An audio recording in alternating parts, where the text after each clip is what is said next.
حضرت امام حسین رضی اللہ تعالی عنہ کی شہادت کے بارے میں دو قول ہیں۔ ایک یہ کہ آپ 10 محرم الحرام 61 ہجری بدھ کے دن شہید ہوئے،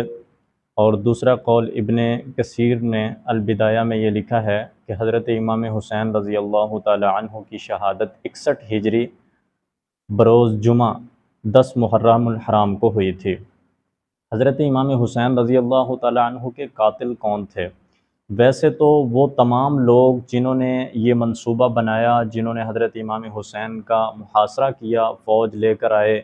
فوج کی قیادت کر رہے تھے، اور جن کے آرڈر پر فوج آئی اور جن کے آرڈر پر حضرت امام حسین کو مجبور کیا جا رہا تھا بیعت لینے پر، اور ان کا گھیراؤ کیا گیا، یہ تمام لوگ حضرت امام حسین اور اہل بیت کی شہادت کے ذمہ دار ہیں اور حضرت امام حسین کے قاتل ہیں۔ لیکن خاص طور پر وہ لوگ جنہوں نے حضرت امام حسین کو میدان جنگ میں وار کیے، آپ کو زخمی کیا اور آپ پر تلواریں اور خنجر چلائے، ان لوگوں میں 3 بڑے مشہور بدبختوں کے نام ہیں، جن میں ایک شمر ذوالجوشن اور دوسرا سنان بن انس نخعی اور تیسرا خولی بن یزید اصبحی۔ یہ 3 وہ بدبخت شخص ہیں جنہوں نے حضرت سیدنا امام حسین رضی اللہ تعالی عنہ پر وار کیے، آپ پر تلواریں چلائیں، اور آپ کا یہ جو سنان بن انس نخعی تھا، اس بدبخت نے آگے بڑھ کے حضرت امام حسین رضی اللہ تعالی عنہ کا سر دھڑ سے الگ کیا، جسم سے جدا کر دیا۔ حضرت امام حسین رضی اللہ تعالیٰ عنہ کا جنازہ کس نے پڑھا اور آپ کو دفن کس نے کیا؟ تو آپ کا جو سر کے علاوہ جسم کا جو حصہ تھا اور باقی جتنے بھی آپ کے شہداء تھے، ان کے بارے میں یہ ہے کہ ان کو قبیلہ بنی سعد کے لوگوں نے اسی دن وہیں پہ کربلا میں دفن کر دیا تھا، وہاں نماز جنازہ ان کی ادا کر کے سب کو کفن اور دفن کر دیا گیا تھا۔ لیکن سیدنا حضرت امام حسین رضی اللہ تعالی عنہ کا سر مبارک کہاں ہے؟ تو اس کے بارے میں ابن سعد کی اور ابن کثیر طبقات ابن سعد میں بھی اور ابن کثیر کی روایات سے یہ ثابت ہوتا ہے کہ حضرت امام حسین رضی اللہ تعالی عنہ کا جو سر تھا وہ وہاں سے پہلے کوفہ میں ابن زیاد کے پاس پہنچایا گیا،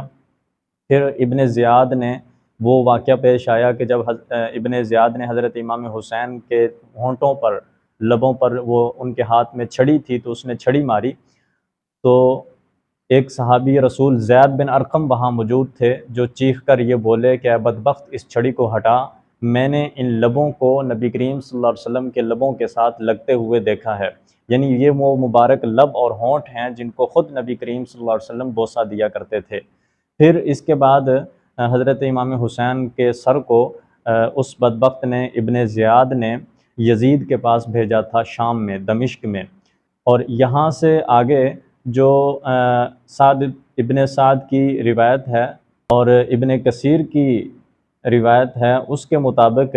قریش کا آدمی جو عمر بن سعید تھا، جس کو یزید نے مدینہ کا والی مقرر کیا تھا، تو یزید نے سیدنا امام حسین کا سر عمر بن سعید کو بھیجا، اور اس نے وہاں پر حضرت امام حسین کے سر کو کفن دے کر آپ کی والدہ حضرت فاطمہ رضی اللہ تعالی عنہا کے پہلو میں جنت البقیع میں دفن کیا۔ اور ابن کثیر کی روایت سے بھی یہی ثابت ہوتا ہے کہ جس کو یزید نے ولی بنایا تھا مدینہ کا، عمر بن سعید، تو یزید نے سیدنا امام حسین کا سر اس کو بھیجا، اور اس نے آپ کے سر کو کفن دے کر آپ کی والدہ محترمہ فاطمہ الزہرا رضی اللہ تعالی عنہا کے پہلو میں جنت البقیع میں آپ کے سر مبارک کو دفن کر دیا۔ یعنی کہ یہ امام حسین اور آپ کے گھرانے نے دین کے لیے اور دین حق کے لیے باطل کو ٹھکرا کر، ظالم کو ٹھکرا کر، ظالم کی مخالفت کرتے ہوئے مظلوموں کی اور دین کی حمایت میں آپ نکلے، اور آپ نے جو سفر طے کیا اور اتنی مسافت اور اتنی قربانیاں، اتنا دکھ اور تکلیف برداشت کیا آپ نے اور آپ کے گھرانے نے، کہ آپ پہلے مدینہ سے مکہ گئے اسی سلسلہ میں، اور تقریباً 400 کلومیٹر کا یہ فاصلہ ہے جو آپ نے کیا، اور پھر مکہ سے آپ کوفہ گئے، تو کوفہ جب جا رہے تھے تو راستے میں کربلا ہے، تو یہ تقریباً فاصلہ بنتا ہے 1490 کلومیٹر، اور پھر آپ وہاں سے کوفہ سے آپ کے خاندان کو شام میں دمشق میں بھیجا گیا تو یہ 986 کلومیٹر تقریباً بنتا ہے،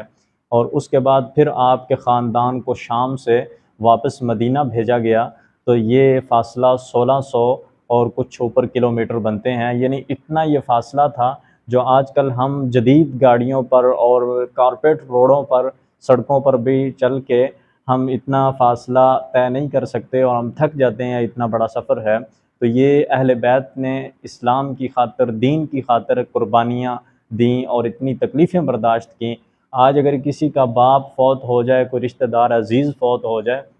تو وہ غم کی وجہ سے اتنا نڈھال ہوتا ہے کہ جنازے کے ساتھ چلنا بھی اس کے لیے مشکل ہو جاتا ہے، لیکن اس گھرانے کی قربانی دیکھیں کہ جن کا پورا خاندان ذبح ہو چکا ہے اور انہیں کتنا غم اور تکلیف ہے، اس کے باوجود بھی ان کو وہاں سے کبھی کوفہ میں بھیجا جا رہا ہے، کبھی کوفہ سے شام بھیجا جا رہا ہے، پھر شام سے مدینہ بھیجا جا رہا ہے، یعنی اتنی سفر کی بھی تھکاوٹیں اور سفر کی بھی مصیبتیں، اور ساتھ اپنے اہل خانہ کا اور خاندان کے لوگوں کا شہادت کا غم بھی، اور سرداروں کی شہادت کا غم بھی، اور چھوٹے چھوٹے وہ بچے جو انہوں نے دین کی خاطر قربان کیے ہیں۔ تو حضرت امام حسین نے دین کو بچایا اور یہاں حق ادا کر دیا کہ آپ باطل کے سامنے ڈٹ گئے اور آپ نے اپنی جان دے دی، اپنا مال دے دیا، اپنی اولاد ذبح کروائی، لیکن حق کا ساتھ نہیں چھوڑا۔